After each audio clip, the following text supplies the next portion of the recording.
Welcome back, everybody. This is Eric and Chad here with Iraq Veteran 8888. Today we have another gun gripe episode for you, and we are going to be diving into Biden's recent executive actions that he just announced and what that can mean for the Second Amendment community. We're going to go over the details that we know and try to shed a little bit of light on what we think could happen in the next 6 to 8 months as a result of this.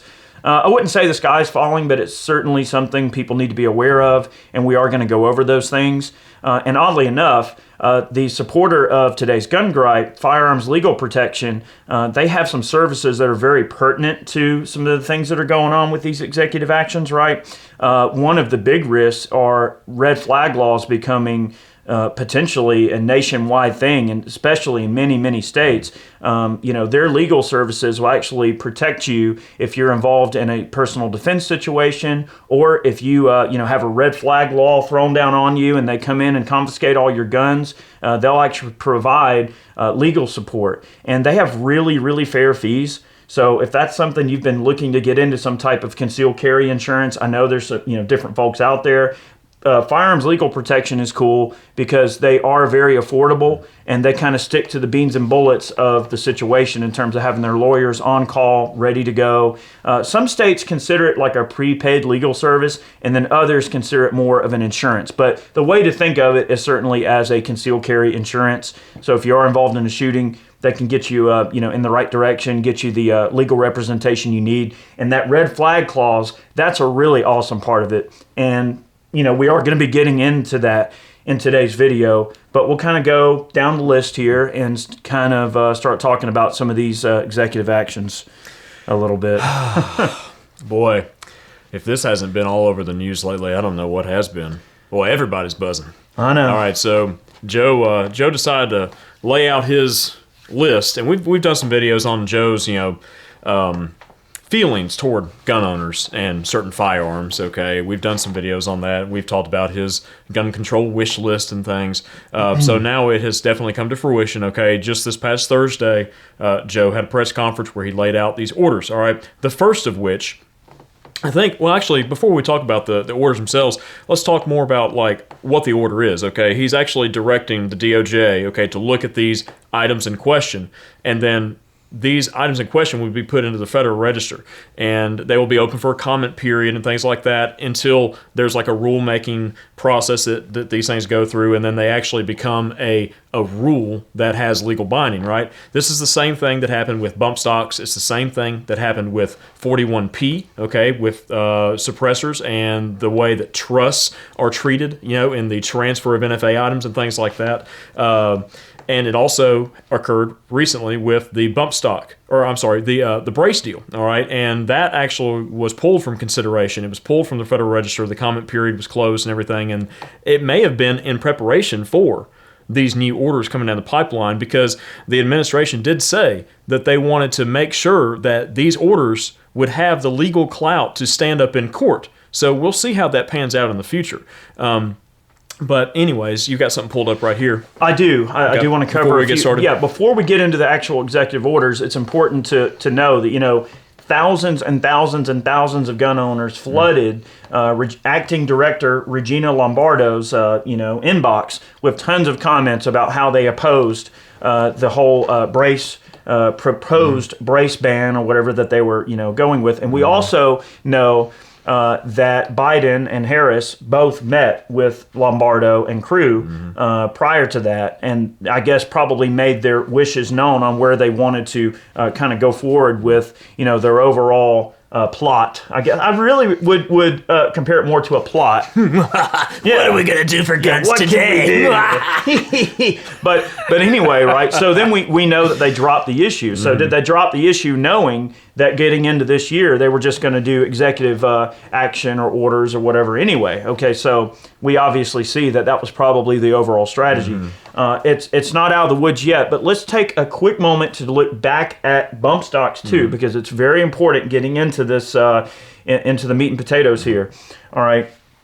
So the Sixth Circuit Court basically ended up determining that agencies such as the ATF cannot just make laws out of thin air. They can't even reinterpret laws. Laws are what they are, right? So especially when a president comes to the table, like in this situation, Biden has issued these executive orders, you can't just say, well, I don't like this, and because I don't like it, I want you to find some way to interpret it as a way that's illegal so that we now create all of these felons out of thin air simply because I don't like this. Which, and really, in the big scheme of things, is essentially what occurred with bump stocks, right? So the Sixth Court ended up deciding that bump stocks are not machine guns. We already did a complete video on that. We go into a bunch of details, so if you want to check that out, go check out the other gun gripe. But there was another bit of information here. This comes from Thomas Massey, and this was published on the GOA website. And I want to share it because it's very thought-provoking about where the executive orders could go if Biden decides to ban XYZ, which we're about to go over, right? So Thomas Massey out of Kentucky, we love Massey, he explained the repercussions of the GOA's victory. This is him speaking here. This decision has big implications beyond the field of guns. A court ruled that Congress makes criminal law. Administrative agencies do not. So what Massey is, basically saying here is what I just confirmed, right? There is a legislative process for changing the law, right? That's why we have checks and balances in this country. And without getting off on too much of a tangent, the wording in the Constitution is relatively vague when it comes to the president's powers to declare or make a proclamation, right? So presidents have been using executive actions and orders and proclamations for a long time for a variety of different things. And there's always this sort of implied consensus that they carry the weight of law. What this Sixth Circuit Court determines is that a presidential order or executive order does not carry the weight of law. It's not the law. It's a suggestion. A executive action is just a kind request. If it doesn't meet the purview of constitutionality or if it's not in tune with the law, it can't be held up no matter who wants to hold this up. So I think it's important going into this to recognize that the Sixth Circuit Court victory on bump stocks is a considerable thing that will have far-reaching implications into the rest of these executive actions we're about to get into. All right? Oh, yeah. So let's go over the first one. You want me to pull this article? That's this is a pretty good article. This is from International Sportsman. They kind of lay out everything related to these orders. All right, so number one, all right, U.S. Department of Justice, the DOJ, to issue a proposed rule to help stop the proliferation of 3D printed firearms, a.k.a. ghost guns. Right. All right, so Biden is issuing, this is something that's been talked about a lot, all right? 3D printed firearms, 80% firearms are also included in this, okay? We're talking about homemade firearms that require no serial number under current law, all right? But there's this general consensus on the left and with anti-gunners that 3D printed firearms and 80% firearms are a prolific item that are used in crime all over the country. And this is where you get the idea of a gun violence epidemic, which technically does not exist, okay? And we can look at statistics and we can prove that. But the idea that as an American citizen with a Second Amendment right to procure and use firearms for self-defense and self-preservation, you have the legal authority to build your own firearms at home. You have had the legal authority forever, okay, to do this. People have always been allowed to build their own firearms at home. However, the administration and anti-gunners don't like how easy it is with today's technology and the other, offerings that are out there, like the 80% firearms and such, jigs, machines, and everything like that being affordable and available, okay, in order to produce firearms much more readily at home. That is what they fear the most. They just fear these firearms being out there on the streets. That's always the thing. We got to get these firearms off the streets, right? Well, so here's another really telling thing about that type of idea too, is there's been a cultural war against information that has existed for a long time, right? There are lots of kids, especially in the inner cities and adults alike, but people in general in the inner cities, but primarily, a lot of youngsters too in school, they're taught, that people that own guns are bad people. Only the police can own guns. I mean, do you think for 1 second that the school systems that we have at our disposal right now are interested in teaching our kids what their civic duties are and what their rights are and what they can and can't do in relation to firearms, if anything, they're probably teaching them that, you can't own a gun. It's illegal to own guns. Only the police can have guns, right?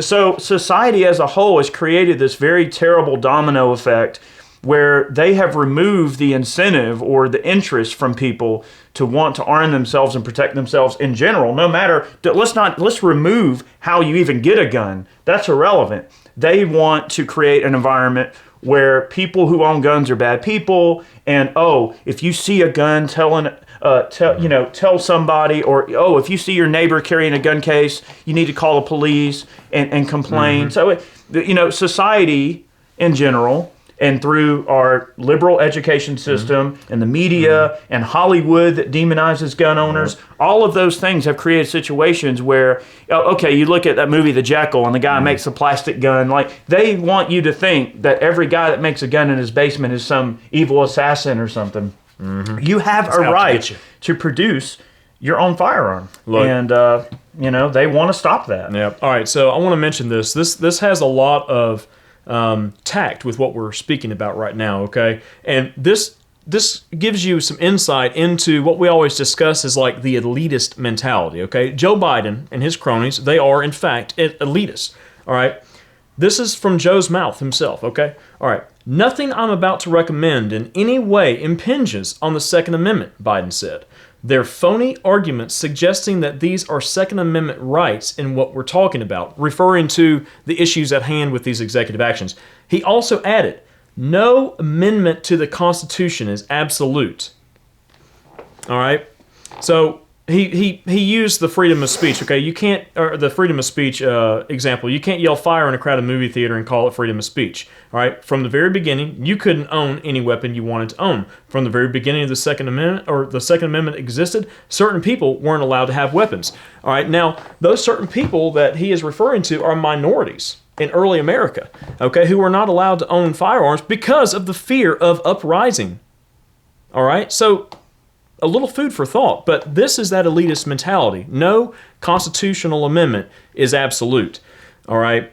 And look, there's some details in there. Okay, there's some things that Scalia said back during the Heller case, okay, in the Heller decision, that did open the floodgates for anti-gunners to say, okay, well, we can regulate the Second Amendment to a certain degree. Scalia said this himself. All right, I don't like it. I don't like the fact that he opened that box, okay? Consider it Pandora's box, if you will, against Second Amendment-like rights as being absolute.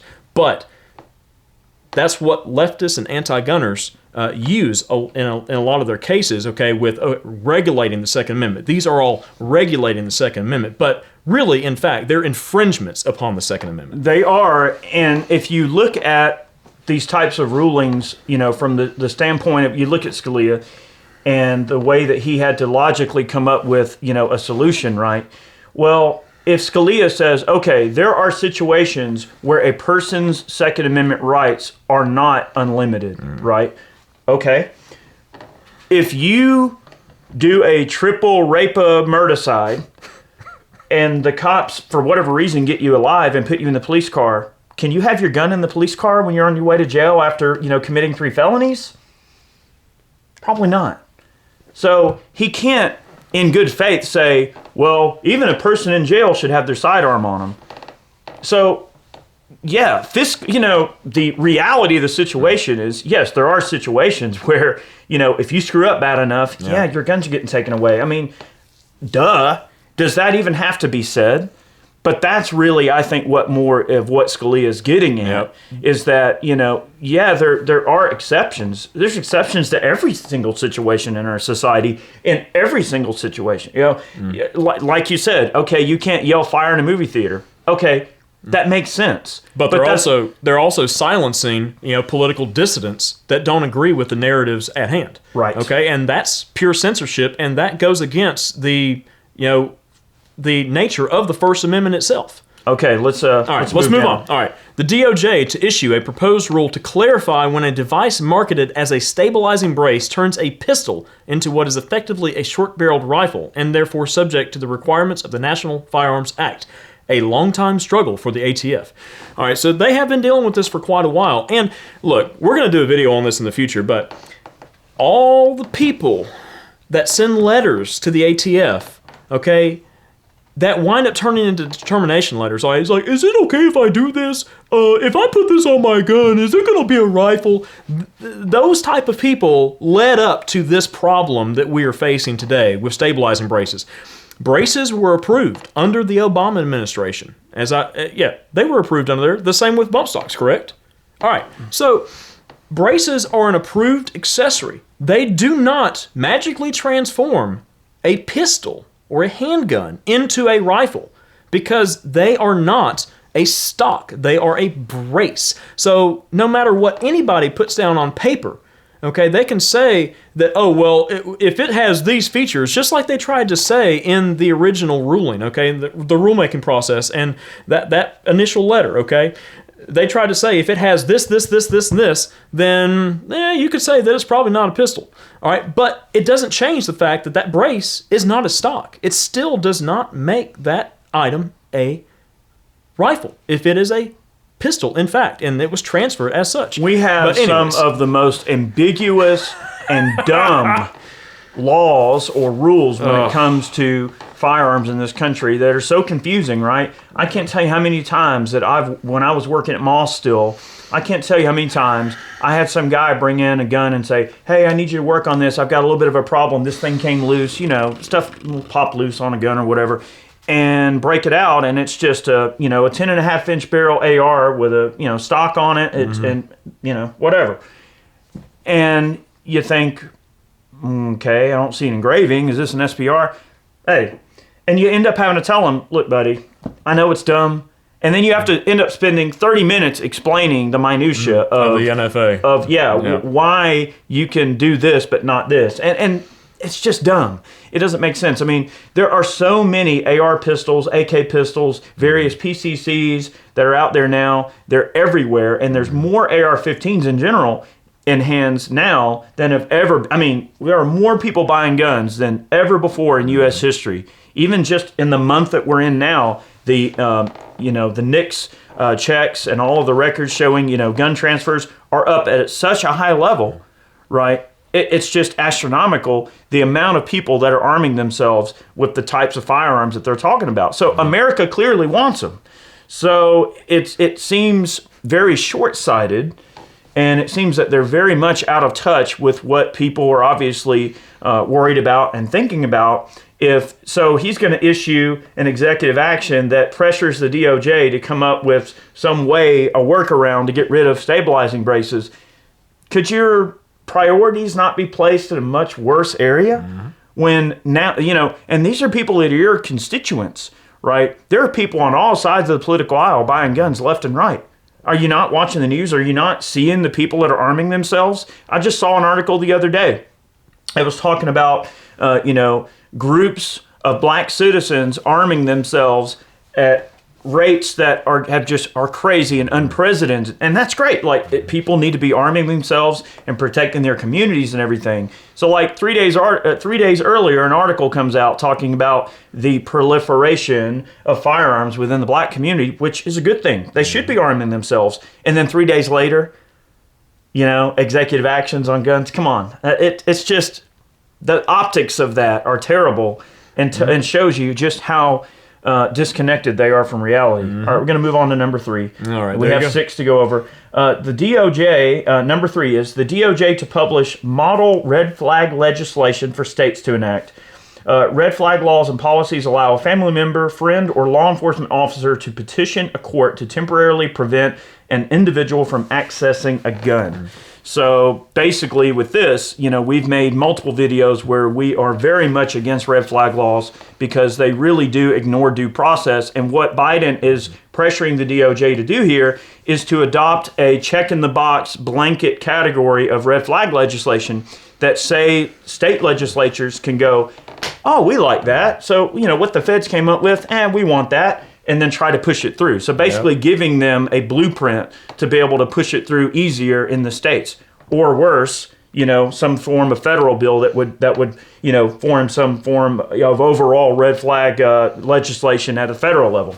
which currently doesn't exist. Certain states now have adopted red flag legislation, and we've seen the disastrous results of that. I mean, we're not going to go into detail on that because we've done other videos on it, but we do not support red flag laws. And that's also why the Firearms Legal Protection Service I mentioned earlier, that's where this comes in, because their service does protect you against red flag confiscations. So if you're in a situation, your firearms get taken, and there's a situation where obviously there's no legal reason at all, or no warrant, you obviously will be protected with their services. That's why I mentioned it in the intro there. Oh, yeah.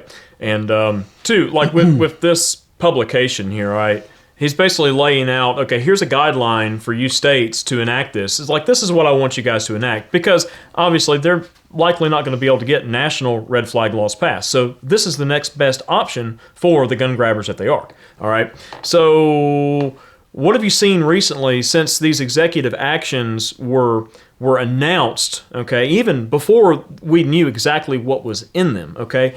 You saw states, you saw governors coming out of the woodwork, passing resolutions, issuing executive orders to say that we in XYZ state are not going to enforce any new federal gun control legislation. We have seen more states become 2A sanctuaries. You've seen more governors say we're not going to stand for this. You've seen more law enforcement, sheriffs and things saying they're not going to stand for this bullcrap. People are taking a stand against this nonsense. They are. All right. Anyways. I am torn, though. I am torn because, there are a lot of LEOs out there that are good people, and they want to do really good things in their community, and they want to make sure that they aren't infringing on the rights of their citizens. I mean, my local sheriff here, really good guy. He's been here. He knows who I am.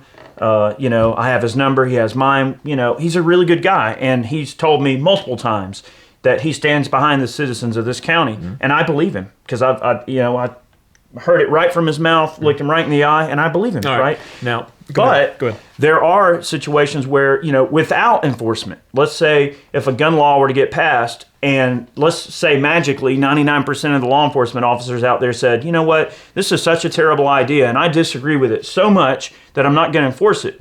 But is that happening? No, they still enforce unconstitutional gun laws. So there are two very different sides of that coin, right? Not all LEOs are made equal. And then there's people, and you got to think, just because someone's a law enforcement officer doesn't magically exclude them from being a human being with a family, with political views, with their own overall view of the world, their own morals, their own principles. There's still people that put their pants on like anybody else. But they just have that extra little thing added on. Oh, I'm a law enforcement officer. And just like real society, real life, if they didn't have a uniform or a badge on, it doesn't mean that there's not people within those groups that, some of them are extreme leftists and they hate guns and they'll find any way they can to take your guns away or screw with you when you're riding around in the city or whatever. And then on the other end, there's guys that are like, no, I'll deputize every one of my citizens if I have to keep them from getting screwed with by the federal government. So just like society at large, LEOs are a part of society. So of course there are going to be very many different views there. But I think where most people have a disconnect with this is that they want to see a holistic approach from law enforcement officers for them to come out as a unified group and say, we aren't putting up with this crap, and tell that to the administration, tell that to the Department of Justice, tell that to the White House, tell that to all these cronies passing these gun laws and say, look, y'all can try to pass what you want, but I care more about my life and the lives of my family and the lives of my other officers and the lives of my citizens to open up Pandora's box and try to carry out this terrible stuff against the civilians when there's obviously much more pressing issues at hand. That's my approach. And it's worth noting, too, that even within states that may designate themselves as 2A sanctuaries, even within the states, there's still going to be certain counties, certain municipalities that the local law enforcement, local sheriffs, or like local city councils and things like that will say, hey, we're still going to uphold these city ordinances on firearms. They'll still be very much anti-gun, okay, even within those municipalities. I mean, and that comes down to a situation of states' rights and then county rights and city rights within those states. And that's a huge rabbit hole to dive down. But anyways, all right, next. Let's move on to the next one. All right. White House will oversee several community violence interventions in the form of various agency proposals to address rising homicide rates in urban areas, including a $5 billion American jobs plan. Right. You know, that plan is the infrastructure plan that Biden's Yeah. been touting and talking about lately. Okay. yeah, I know that this wouldn't happen, but just hear me out here. Why wouldn't you take some of that money and instead of trying to find clever and unique ways to infringe on people's gun rights, right? Why not build a range in every major city? Like how much money, how many jobs that would bring to a city, and how it would be great. Like imagine building an outdoor range in every major city, like on the outskirts of the city or something, and then having where people can come in and shoot and get training and learn responsibilities and But no, it's not going to do that. But Eric, we don't have a culture of firearms ownership here in the United States. That wouldn't work. Right. All right. It is kind of that's a strange bullet point. It is. Because it has the appearance of, well, why could that be bad? All right. Why would that be some form of an issue for us to address rising homicide rates in urban cities? Well, that's a very specific thing, though. Think about that. Rising homicide rates in urban cities. The FBI just updated the homicide data for 2020, and violent crime is up almost 25%. Okay? Now, 2020, we can all admit, was one heck of a year for a lot of people. And situations wind up turning to desperation, and people wind up getting violent because of not only political pressure, but just societal pressure. And, this situation has gotten a lot of people pinned up in their homes over the last year, all of the distancing and the people are out of work, and of course people turn to crime a little bit more readily. So you can quickly see like the underlying cause for what would make violence increase by 25% in that year, right? Okay, we can certainly point our finger to that, but why would Biden rising homicidal rates in urban areas? You mean like Chicago? In Baltimore, in Minneapolis, all these places. I mean, look at all the looting and riots and all the stuff that happened over last summer, all the people that were hurt, right? Or killed, right? So we know the underlying causes. We know, why it happened. But the sort of unwritten thing that's here in Block 4 is that they want to find a way to attack firearms ownership as a result and not look at necessarily at the underlying causes. Oh, and they want to include that in a $5 billion package. All right. And also something that Eric did mention that's very pertinent to this rise in violent crime, the defunding of the police.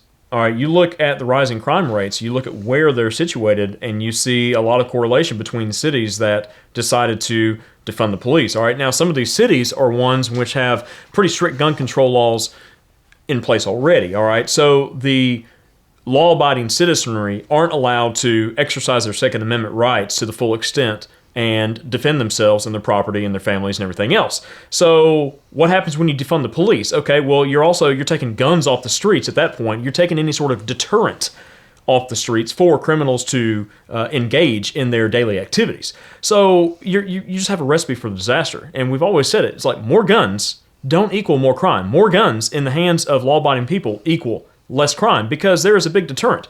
You don't see this increase in violent activities happening in rural areas where every Joe Blow is armed to the gills, okay? Because people ain't stupid. Well, some people are. Some criminals are really stupid, but most are smarter than that. They're going to go for the easy targets because they don't want to risk, their situation. I saw a meme the other day, okay? Oh boy, here we go. But look, I saw a meme the other day, and it was a gentleman in Chicago getting gas. Simple thing. You would think, all right, somebody just needs to get out the gas station and pump his gas. And the gentleman had a pistol in his hand. And the meme, essentially read, it's bad when just to get out of your vehicle and get fuel in Chicago, you have to have your pistol in your hand because someone might try to rob you and steal your car. Okay, so when you look at these so they're saying a rising homicide rate in urban areas. Yeah, absolutely. Chicago's murder capital of the United States, practically.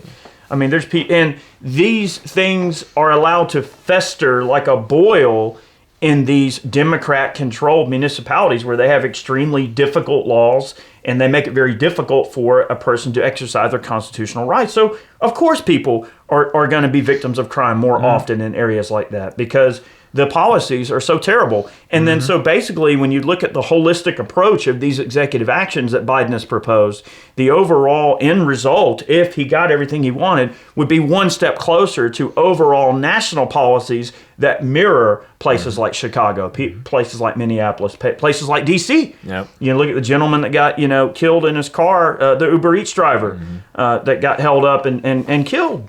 So it's like they want to make the entire nation a war zone by making guns harder for civilians to get. So look, all right, food for thought. All right, Rahm Emanuel once said, "Never let a good tragedy go to waste." Correct. All right, so who's to say that the situation in Chicago isn't just an ongoing tragedy to further the mantra of gun violence prevention, okay, and gun control? All right, it is used as a staple in these arguments, okay? It is an ongoing tragedy that the people in power, these elitists, don't want to change. They don't want to see the situation change. Otherwise, it would have changed a long time ago from the leadership in these cities. But they don't. They don't want to change it for reasons maybe unknown, but I mean, I'm no conspiracy theorist, but when you look at it from a broad perspective, this is what you see. You see a tragedy that is not going to waste, that is continually used to push those endeavors. Well, and not only that, and we'll move on to the next bullet point, but I do want to mention, too, that you look at how biased the media is in coverage, right? So you're looking at a group of people who are elitist, they're statists, they want total control, they are on a power high, and they want more power, more of it, more varying amounts of it in different places, and they want to use every system at their disposal. And these people own the media. They control everything that you see on the media. And unfortunately, there's entire groups of people that rely solely on what the news tells them to develop their worldview. And as a result, if you tell the same lie over and over and over again, or if you scare people enough, eventually they'll go, oh my God, just take it away and make it go away, right? So these people own the media, they own Hollywood, and, they're all power hungry. That's what this comes down to. At what point do the lies become truth just based on the public's assumption that that's what the truth is? Right. I mean, or, reporting on a shooting in a Democrat-controlled area and then somehow magically getting the society to believe that is such a widespread issue in the rest of the country that we need our laws to be more strict as a result. It's disingenuous. It's not true. A criminal and self-proclaimed terrorist, shoots a bunch of people up, okay? Yeah, it's a tragedy, but the media spins it as, we need to go after legal gun owners because of this. Excuse me? No. All right, number 5. The Justice Department to issue an annual report on firearms trafficking, updating a similar report by the ATF issued in the year 2000. I'll just add one thing there. So, Biden, I'm talking to you. Okay. Are you and Obama going to turn in all of the records for all the Fast and Furious guns that you sent down below the border? Because that probably needs to be included in there. And, we need to see all the paperwork where the background checks were made on those guns. See, the ATF comes out and audits. That needs to be in there. They audit all the FFL holders, right? They don't audit themselves. We'll just leave it at that. Bye. All right. Number 6. This one's a doozy. All right. So, David, right? What's his name? David Shipman. Yeah. I had it pulled up. David Shipman. That's his name. David Shipman. So David Shipman's nomination as the director of the ATF. All right, now everybody's getting up in arms about this. You have to take a step back and think about this for a minute. All right, David Shipman's nomination as director of the ATF. He has to be confirmed by the Senate. All right, and that might be a hard pill to get through the Senate, okay? Because David Shipman is a fervent anti-gunner. All right, he's worked for the Giffords Foundation, okay? And he was with the ATF for 25 years, and he was with the ATF during the Branch Davidian raid in Waco, all right? And there are photos of him standing on burnt bodies, all right? Like, hey, I'm standing on a trophy, game animal, more or less. That's the mentality that we're working with here. He also testified against the SHARE Act, the HPA, back when that was going through committee, and told a few white lies, that didn't really hold up, and just didn't have any clout to him. But he is a fervent anti-gunner, and if it's any consolation, this is what the Biden administration wants. They want a director of the ATF who is fervently anti-gun because they want to direct the ATF in that direction of further vilifying legal gun owners in this country and vilifying the Second Amendment as a whole. And let's pull up some of the things that he said. It is, let's see, go back to our article here. Yep. There we go. I'm getting the next thing ready, sorry. This is fun. All right, so these are things that Chipman has said in the past. All right, and look, it's worth noting, too, that David Chipman's Twitter account, number one, has been locked out as far as I know, okay? And he has deleted thousands of tweets. People on the inside that have been following him for years have come out and said that thousands of tweets have been deleted by David Chipman, and you can't even access his tweets. Yep. And I think he's in there doing some house cleaning. Oh, yeah. Because he doesn't want any dirt to get out. All right, so look, these are some things that he has said in the past. Let's scroll down. Where is it? Oh, that was on the other one, wasn't it? Where is it? No. We are very disorganized. Hang on, I may have had it pulled up on my phone too. Sorry. It's okay. Very unorganized. Yeah. All right, here we go. All right. Oh, yeah, you had it. Yeah, Sorry, here we my go. bad. All right, so David Chipman was announced as Biden's nominee as the director of the Bureau of Alcohol, Tobacco, and Firearms, the Bureau of all things fun and exciting, which has been under an acting director for nearly 6 years. All right, the U.S. Senate would have to go through and confirm Chipman, yakety yak. All right, this is what... All right, Chipman. All right. A now retired 25-year veteran of the agency was an agent on the ground during the Branch Davidian raid in Waco in 1993. In more recent years, he supplements his federal pension by working as a senior policy advisor for Gabrielle Giffords' organization, anti-gun organization. As such, he has become the spokesperson for the anti-gun left, making frequent national media appearances. All right. Now, in a recent Ask Me Anything event on Reddit, Chipman called for tighter gun control laws. These are the things that the nomination or the nominee for the acting director of the ATF or the director of the ATF feels, about guns. All right. I believe all gun sales should be limited to licensed gun stores where a background check and paperwork is required. Okay. Universal background checks. Backdoor gun registration. All right.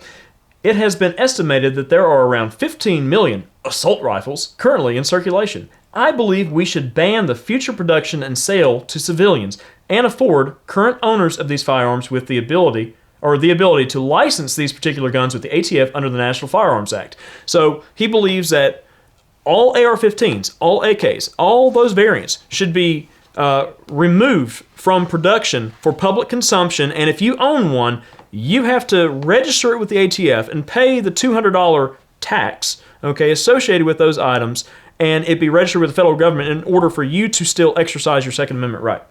On a rifle that is the most popular firearm in the country, all right, and it is the tool that more people go to these days for self-preservation than anything else, all right. In other words, he proposes that every AR-15 style rifle should be subject to an 8-month or more background check, including fingerprints, photos, $200 paid to the ATF. All right. Now, something else that came up recently, and we didn't see it in this list that came out, but one of the things that Biden had mentioned was, I was just thinking about it. Hang on, I'll come up with it in a minute. It was something else that he had mentioned that he was maybe going to look at, and I should have taken a note on it, and I forgot all about what it was. Well, it's clear that Chipman is no friend of the Second Amendment. No, he's not. I'll come up with this in a second. Let me think about it. But yeah, Chipman's no friend of the Second Amendment. He's never has been, right, and he never will be. I mean, and if you think that he is a supporter of liberty, well, look, here's my issue with it too. Is so Biden would actually have the gall, all right, to nominate someone who is obviously a political activist, someone who obviously hates firearms. I mean, I get it. If you're Biden and you hate guns, surely you're going to put the worst person in there that can be the worst person towards the Second Amendment that you could possibly imagine. I mean, that's like a pretty terrible thing to overall, way to look at it. Now, he still has to be nominated by the Senate. So let's get to this. All right, this comes from Joe Manchin just a few days ago. All right, so I think today's the 9th. This was just April 7th. So this is just on the heels of Biden's executive actions that he announced just yesterday. Okay, so the reason this is important is it's going to be very difficult to get that fellow nominated through the Senate, and here's why. All right, so this comes out of Washington, obviously. Senator Joe Manchin, and this is from the Wall Street Journal, a pivotal centrist, further closed the door on the prospect that he would support any move to end the filibuster in the Senate, a rule change that would allow his party to pass legislation with a simple majority rather than the 60 votes needed for most bills. And this is Manchin speaking. I've said it before and I'll say it again to remove any shred of doubt. There's no circumstance in which I will vote to eliminate or weaken the filibuster. He said this in an open article posted on the Washington Post website Wednesday evening. All right. Mr. Manchin, a Democrat out of West Virginia, and Senator Kristen Sinema, a Democrat out of Arizona, have previously said they would block the party from eliminating the filibuster, even as pressure builds from party lawmakers and activists eager to advance their agenda on gun control, voting rights, immigration, yada, yada, yada. The Senate, this is important, is currently split 50-50, which Vice President Kamala Harris would be breaking a tie, which we know which direction she's going to go on anything that the Democrats support holistically as a group. So, you know, a lot of these things that come about politically are partisan, extremely partisan, where only one side wants it really, really, really, really bad. And there are, to their credit, still lawmakers on both sides of the aisle that refuse to support something that is not a bipartisan type of goal that both people, both groups want to accomplish. So, that's good on Manchin to hold true to his principles, right? Instead of being pressured by what the party wants him to do, and instead of Kristen Sinema being pressured by the letter that's next to her name. They have more of a conscience, and they're going based on principles and the Constitution and what's right and wrong, and sticking to the intention of what our founding fathers wanted for checks and balances in our government. So you literally have Joe Manchin, who could very well swipe a pen and say, yeah, I'll eliminate the filibuster.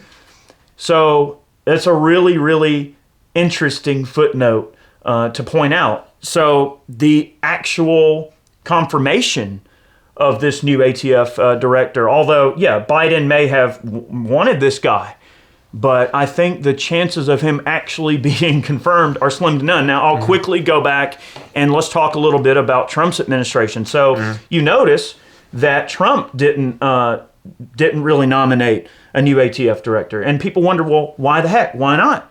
Well, the one guy, and you'll have to excuse me, I don't have the name in front of me, but the person that they wound up, saying, hey, you should nominate this guy for the job. He actually supported expanding background checks. He supported red flag laws. And Trump said, I'm not going to nominate this guy because that's not in line with what, I believe I want the direction of our country to go. So, of course, not only did they not nominate him, but, of course, he didn't get voted in because that was not the direction our country wanted to go. And it clearly isn't now, because I think you'll see if I had a crystal ball, and again, if I could look in it, I don't think that he stands a snowball's chance in hell of being confirmed.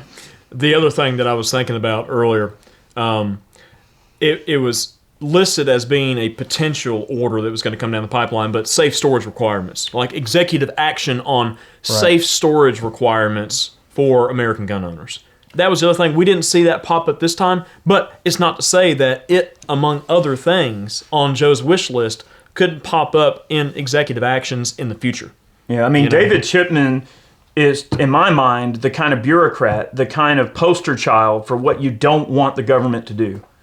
So why in the world would you put him in charge of a group of people who clearly, over the years, have had some pretty murderous things go on in their past, right? And I get it. No person's perfect. We all make mistakes. But that's a little more than just a mistake. I mean, the situations in Waco, if you haven't looked it up, look up the 93 Waco siege. Look up the death of Mrs. Weaver and her son and the poor dog, for God's sakes. I mean, there's so many situations where these folks have screwed the pooch big time and have done some terrible things, right? And you're talking about not only is the agency guilty of really screwing the pooch, no pun intended, screwing the pooch. But this guy was also directly related to the situations going on in Waco and was a part of the Waco siege. So it's like, you're going to take the worst example of a career bureaucrat that is going to totally toe the line. He even claims on his Twitter page that he was a 97 percenter. I saw that nonsense. Yeah. So do you really want someone like that in a position to be the director of the ATF, right? You would think that a position that important, right, someone should be level-headed, should be able to look at both sides of the coin.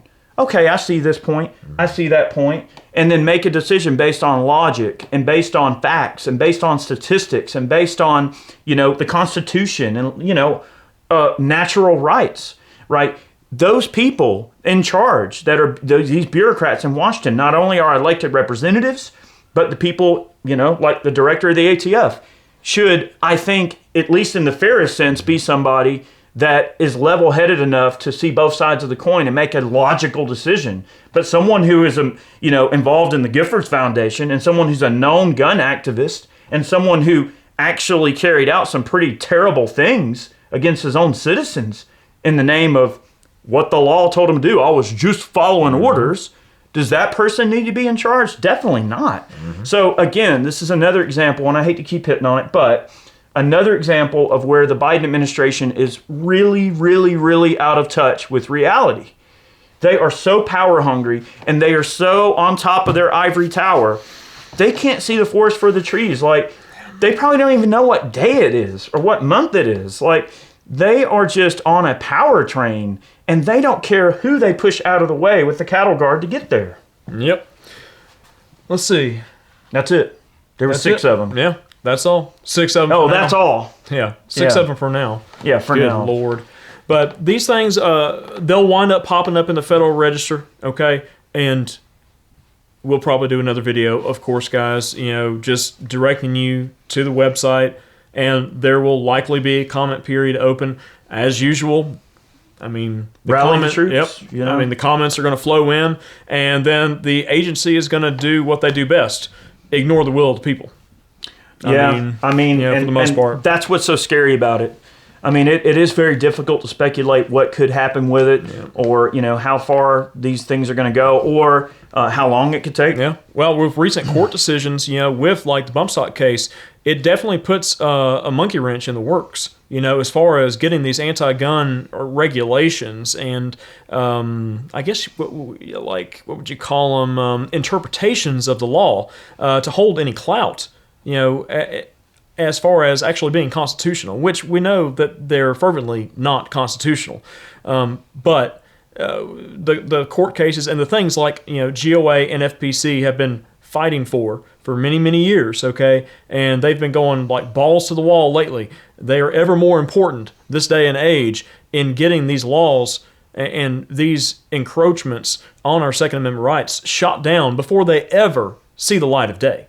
I mean, Absolutely. It's very, very important. So, I mean, between Manchin holding true to his principles and between the Sixth Court holding true to reality and the voice of reason, those are 2 things that we can certainly rely on. And also you, me, Chad, all of us, every person that is a gun owner should be, involved in the protection of our gun rights. And that means being an ambassador to shooting, being an ambassador to safety, being an ambassador to being politically engaged in your community, right? Those things become more and more important as these bureaucrats stack the deck against honest people like us. It becomes more and more important for us to be organized and for us to be active and to, have your ear to the ground a lot more often. You can't just ignore this stuff and trust that everything will go according to plan because, I'm sure there's enough good people that will do the right thing. You can't assume someone's going to do the right thing. You've got to put your foot forward and you got to be proactive. And I think that we've done a fairly good job of that as an overall group of people, but it could be better. I mean, there are millions of new gun owners that need to hear this. They need to understand how serious this is, and they need to know what the consequences are of inaction. Doing nothing could be way worse than what we could ever actually do, right? Doing something is going to be great, even if it's the little bit that you can do, you know, pitch in a few bucks to FPC or whatever, right? Whatever tiny amount you can do is better than nothing.